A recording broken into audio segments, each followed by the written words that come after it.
Shalom semuanya.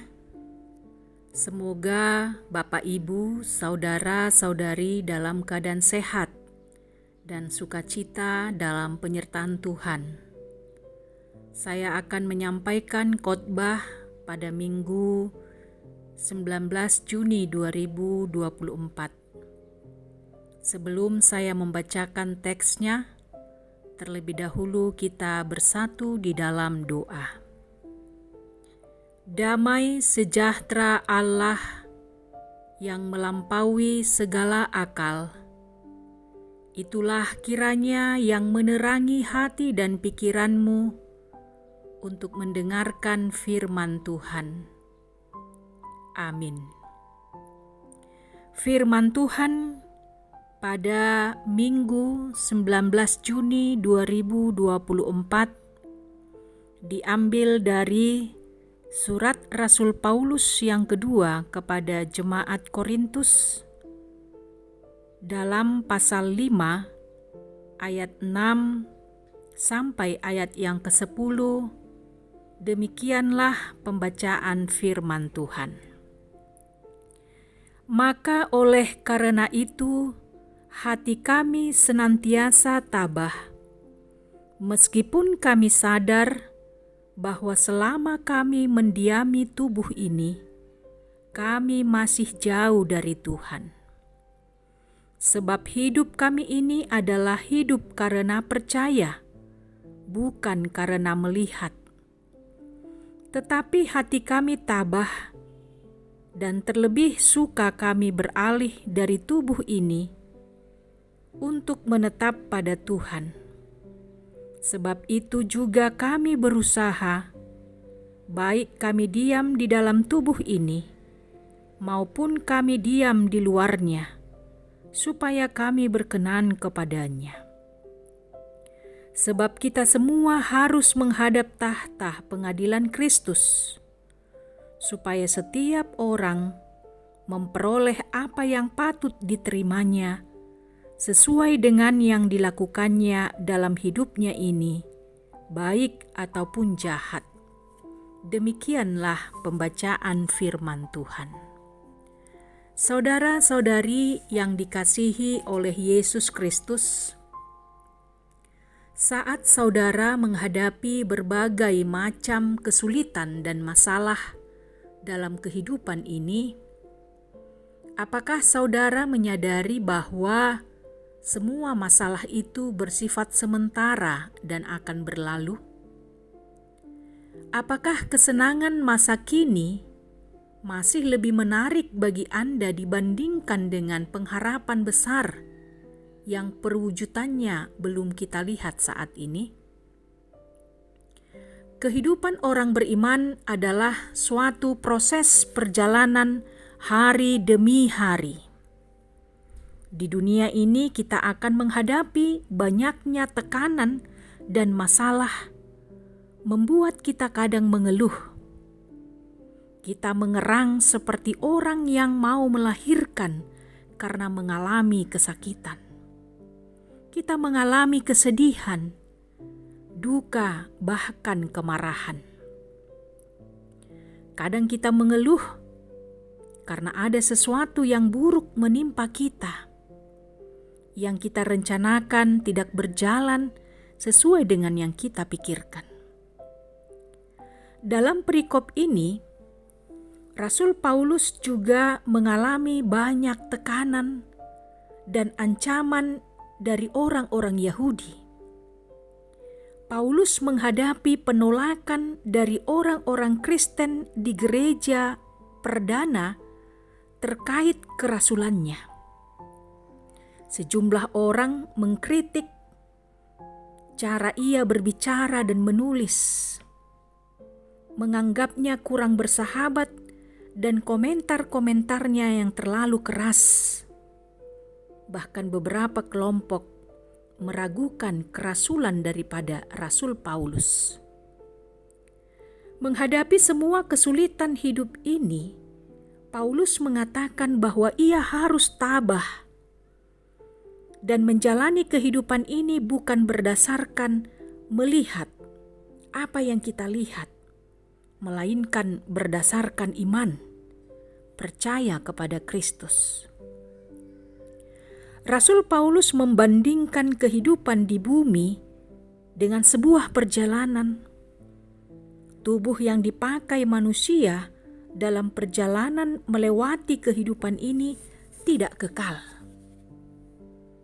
Tubuh mempunyai keterbatasan, tubuh yang fana, tubuh yang akan mati.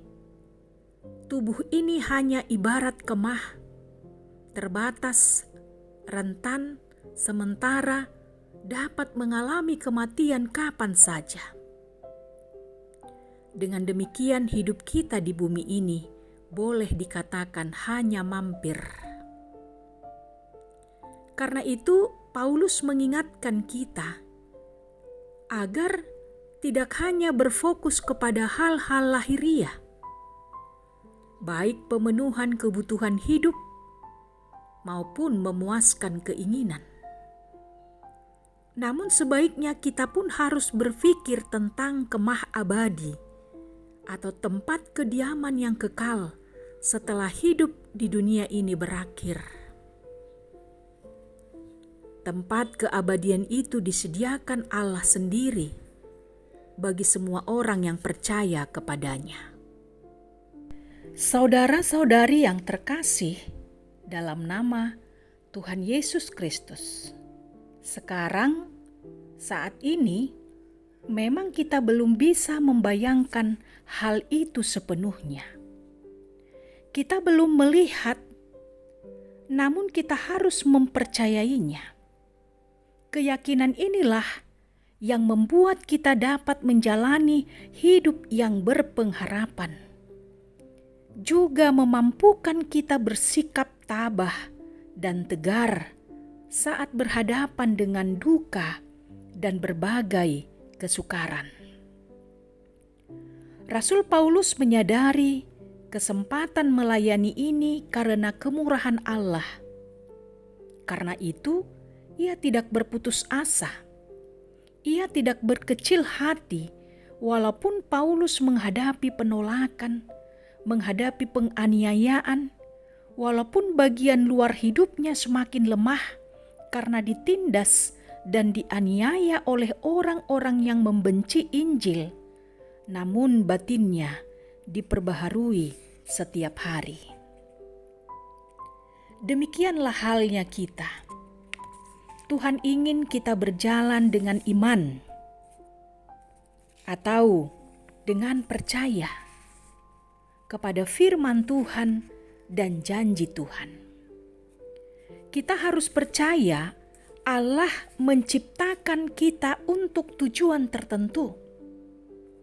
Allah mempunyai rencana untuk setiap pribadi kita, setiap keluarga, dan setiap gerejanya di dunia ini.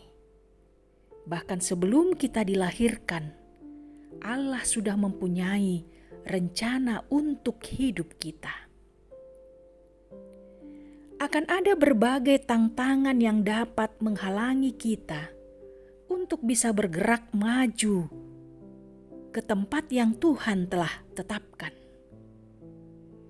Tantangan yang kita hadapi tersebut adalah cara Tuhan mendidik kita untuk terus bertumbuh di dalam Tuhan. Namun, di sisi lain, tantangan yang kita hadapi karena memang dunia ini sudah dipenuhi oleh kuasa si jahat. Tetapi kita yang berasal dari Allah pasti sanggup mengalahkan si jahat karena kuasa Allah ada dalam hidup kita. Karena itu saudara-saudari yang terkasih, pesan teologis dari nats ini ada dua yang mau disampaikan kepada kita. Yang pertama, jalanilah hidup yang sementara ini dengan tabah. Kejarlah yang kekal, bukan yang sementara.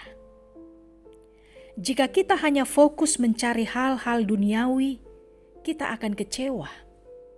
Kita akan patah hati, kita akan terluka, kita akan sedih, bahkan hancur. Nikmatilah hidup ini sebagai pemberian Allah.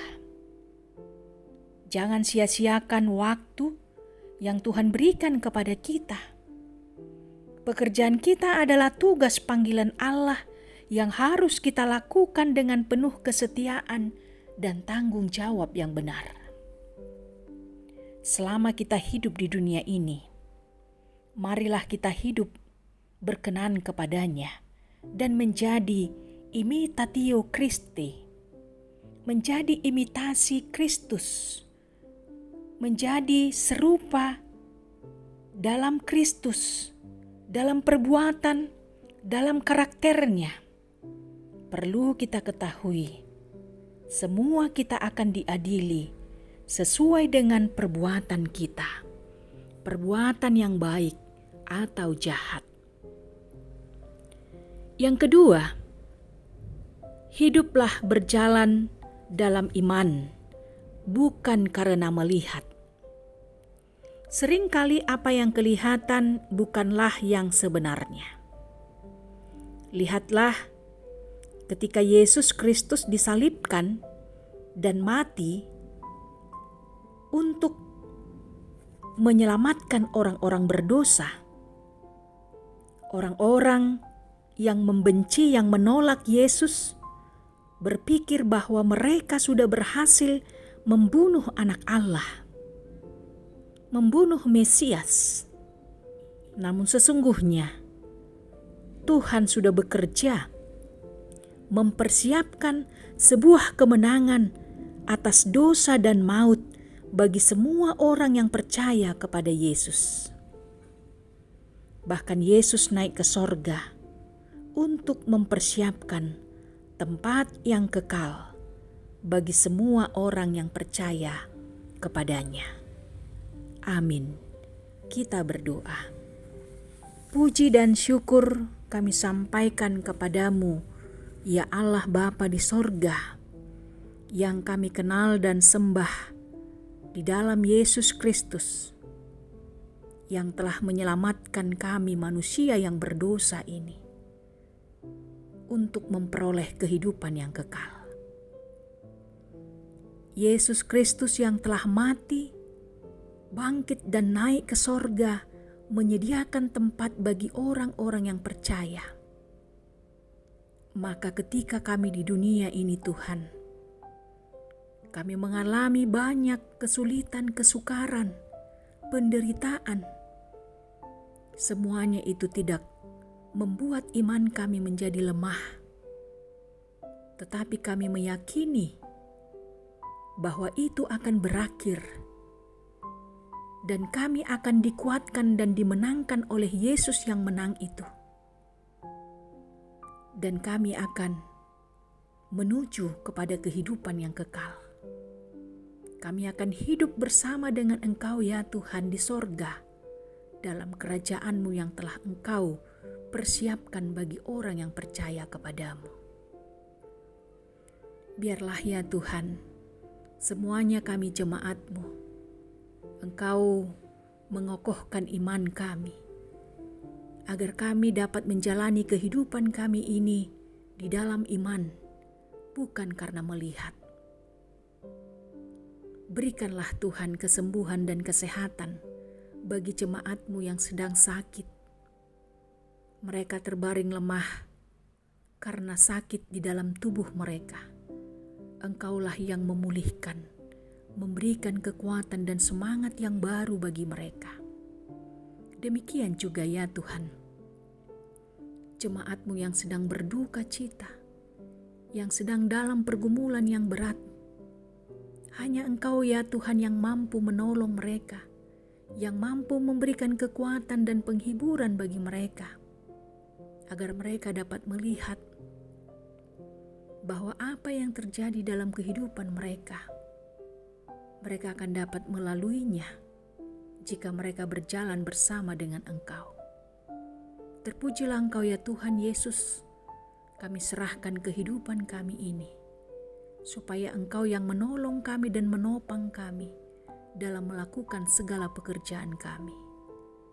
Di dalam Kristus Yesus kami berdoa kepadamu. Amin. Selamat beribadah bagi kita semuanya pada hari Minggu 19 Juni 2024.